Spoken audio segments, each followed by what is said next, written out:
Imagine giving up your sight forever, not because you had to, but because you chose to.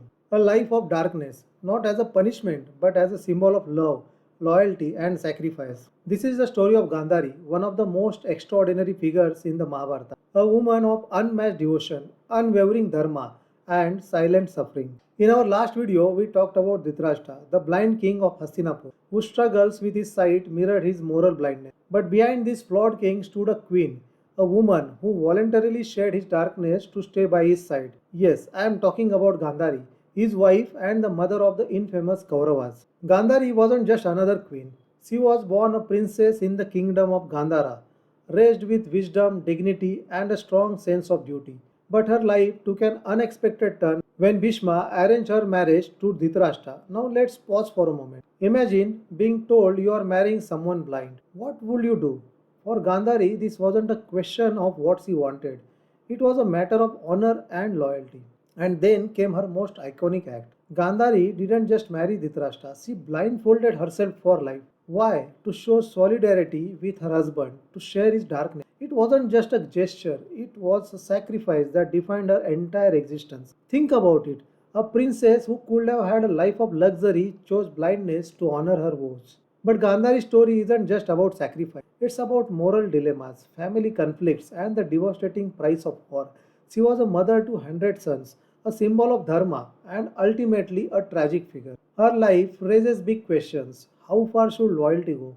When does sacrifice become too much? And what most importantly, how does one find strength in grief? Today we will explore Gandhari's journey, her trials, her triumphs, and the lessons she leaves behind. So stay with me as we unravel the life of a queen who gave everything yet lost it all. And at the end of this, you might just see Gandhari in a whole new light. Let's rewind to a time long before Gandhari became the matriarch of the Kauravas. Before the blindfold, before the war, she was a princess, a young woman with dreams, responsibilities, and a fate that would change not just her life, but the course of history itself. This chapter of her story starts in the kingdom of Gandhara. Gandhari was born into royalty, the beloved daughter of King Subala of Gandhara. Now, Gandhara wasn't just any kingdom, it was a region known for its wisdom, culture, and wealth. Growing up in a royal household, Gandhari was educated, graceful, and deeply rooted in dharma, the moral and ethical principles of the time. She wasn't just a princess, she was a symbol of her kingdom's pride. But there is an interesting twist to her story. As a child, Gandhari received a unique blessing, or maybe a curse, depending on how you see it. Lord Shiva granted her a boon.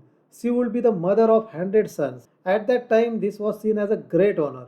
But as we know, blessings in the Mahabharata often come with their share of challenges. Now let's fast forward to one of the biggest turning points in her life, her marriage. The powerful Kuru dynasty was looking for alliances, and Bhishma, the elder statesman of the Kuru family, had his eyes on Gandhara. He saw Gandhari as the perfect match for Dhritarashtra, the blind prince of Hastinapur.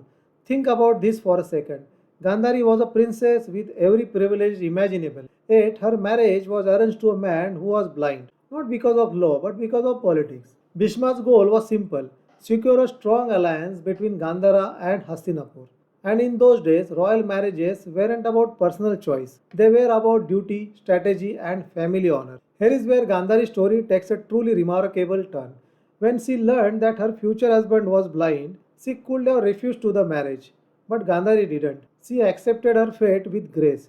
And then she made a decision that would define her character forever. She blindfolded herself. Why did she do it? Was it out of pity for Dhritarashtra? Was it to prove a point? No. Gandhari blindfolded herself as an act of solidarity. She chose to share in her husband's darkness, to experience the world as he did. It was a gesture of love, loyalty, and above all, equality. But think about what this means. For a princess who grew up with every privilege, choosing blindness was no small sacrifice. It was a daily reminder of the life she could have had, but willingly gave up. Gandhari wasn't just giving up her sight, she was giving up her independence, her ability to witness the world's beauty, and her personal freedom.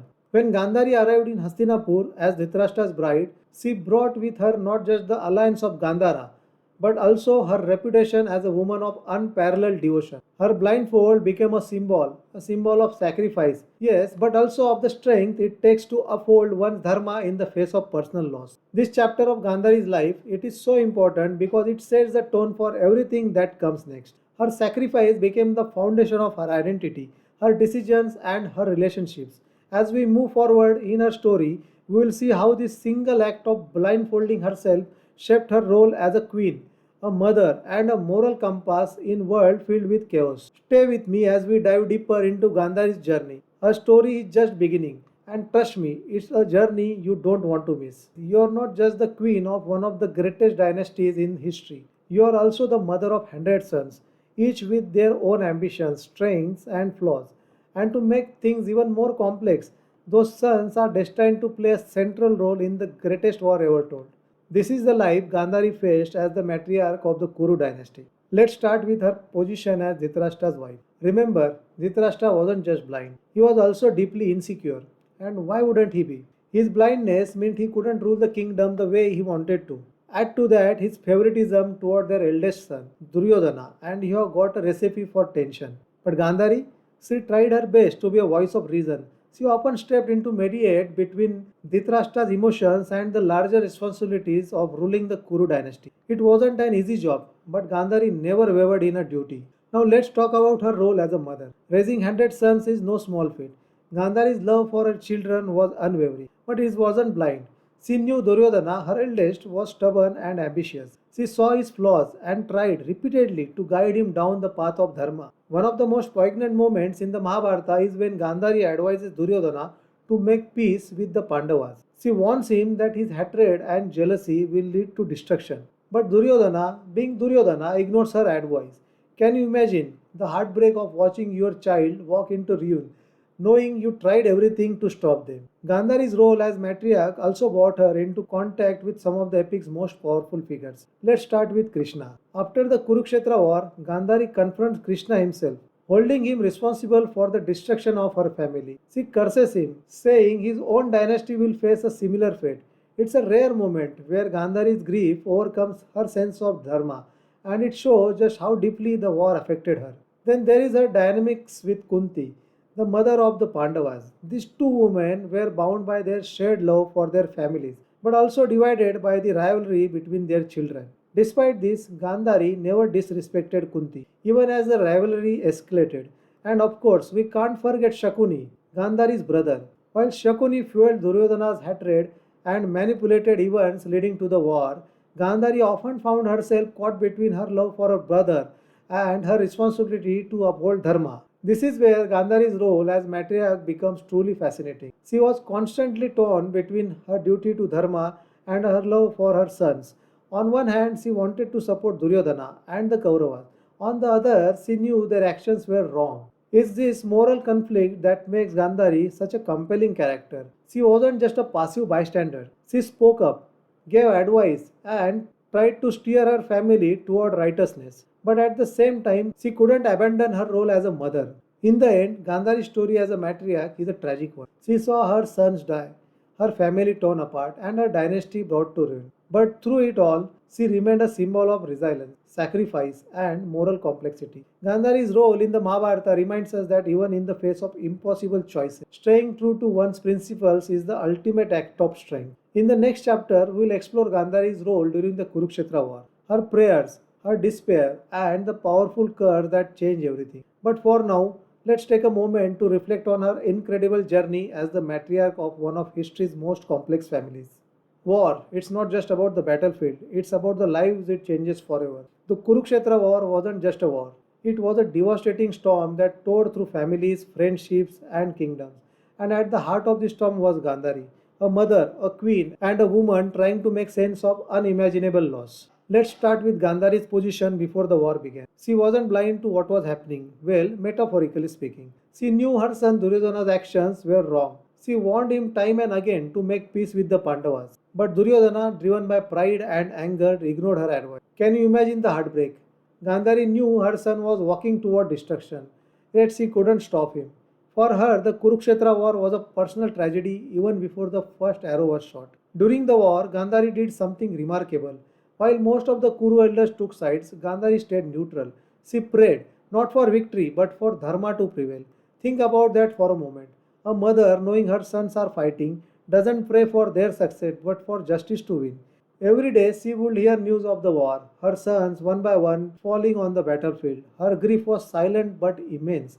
She didn't cry out loud or wail. She carried that pain with dignity, holding herself together even as her world fell apart. And then came the devastating blow, the death of all her sons. Yes, all 100 of her sons, including Duryodhana, were killed in the war. Imagine losing not one, not two, but 100 children. No mother can prepare for that. Gandhari's grief was beyond words, and yet she didn't let it consume her. She met the Pandavas after the war with incredible restraint. She didn't lash out at them, even though they were responsible for her son's deaths. Instead, she acknowledged their role in upholding the dharma, though it came at a terrible cost. Now, here is a moment that stands out. Gandhari, in her grief and anger, confronted Krishna. She held him responsible for allowing the war to happen. After all, he was a divine being. Couldn't he have stopped it? She accused him of standing by as her family was destroyed. And then Gandhari did something rare and powerful. She cursed Krishna. She said that just as her family had been wiped out, Krishna's Yadava clan would also face destruction. And here's the thing, her curse came true. Krishna's dynasty fell into chaos and destruction years later. But Gandhari's story isn't just about grief and curses. It's about the deep moral and spiritual dilemmas she faced. She knew the war was necessary for dharma, but it cost her everything. She struggled to reconcile her personal loss with the larger cosmic justice at play. This conflict between a mother's love and her understanding of dharma is what makes Gandhari such a fascinating character. She wasn't just a grieving mother, she was a symbol of resilience and moral strength. In the end, Gandhari's role in the Kurukshetra war is a reminder of the human cost of power and ambition. Her life was a series of sacrifices, from blindfolding herself for Dhritarashtra to silently bearing the loss of her family, and yet she remained true to her values, even in the darkest moments. In the next chapter of Gandhari's story, we will explore her final days, her ascetic life in the forest, her philosophical acceptance of fate, and her ultimate liberation. But for now, let's reflect on the incredible strength it takes to endure what Gandhari endured. After the dust of the Kurukshetra war settled, the battlefield was silent. But for some, the war never truly ended. Gandhari, a queen turned mother of tragedy, carried her grief like a shadow. What happens to a woman who has lost everything, her sons, her family, her dreams? Let's dive into the final chapter of Gandhari's story, one filled with reflection, sacrifice, and an enduring legacy. When the Kurukshetra war ended, the Kuru dynasty was in ruins. The Pandavas emerged victorious, but for Gandhari, there were no winners. She had lost all 100 of her sons, her kingdom was shattered, and her husband Dhritarashtra was a broken man. Instead of clinging to the remnants of power, Gandhari chose a path of renunciation. Along with Dhritarashtra and Kunti, she left the comforts of the palace and moved to the forest. For Gandhari, this was not just a physical retreat, it was a spiritual journey. She sought to make peace with her immense grief and find meaning in the suffering she had endured. Living in the forest was a life of extreme simplicity. Gandhari and Dhritarashtra practiced asceticism. It's hard to imagine, isn't it? A queen who once lived in luxury, now surviving on roots and fruits, embracing the silence of the forest. But Gandhari didn't complain. This was her way of accepting the harsh truths of life. Her focus was on detachment, letting go of the pain, the anger, and the deep sorrow that came with losing her family. It's a lesson for all of us. Sometimes the only way to heal is to let go. Interestingly, Gandhari wasn't alone in this journey. Kunti, the mother of the Pandavas, joined her in the forest. These two women, once divided by the rivalry of their children, now shared a bond of mutual understanding and respect. They had both suffered unimaginable losses, and in their shared grief, they found companionship. This relationship is one of the most poignant aspects of Gandhari's later years. It shows that even in the face of great division, forgiveness and compassion are possible. Gandhari's story reaches its conclusion in a deeply symbolic way. One day, as she, Dhritarashtra, and Kunti were meditating in the forest, a fire broke out. The flames spread quickly, engulfing everything in their path. But Gandhari didn't run. She accepted the fire as her final liberation from the world. Her death in the forest fire is powerful for two reasons. First, it signifies her ultimate renunciation, leaving behind all worldly attachments. And second, it's a reminder of the transient nature of life. Even the greatest of queens must return to the elements. So, what does Gandhari leave behind? She wasn't just a queen or a mother, she was a symbol of sacrifice, resilience, and moral strength. Through her blindfold, she showed us the power of empathy. Through her prayers, she taught us the value of dharma. And through her death, she reminded us of the importance of accepting life's impermanence. But perhaps Gandhari's greatest legacy is her humanity. She was not perfect. She crushed Krishna in her grief and struggled to prevent the war. Yet she faced her flaws with dignity and stayed true to her principles. As we close this chapter, let's take a moment to honor Gandhari's incredible journey.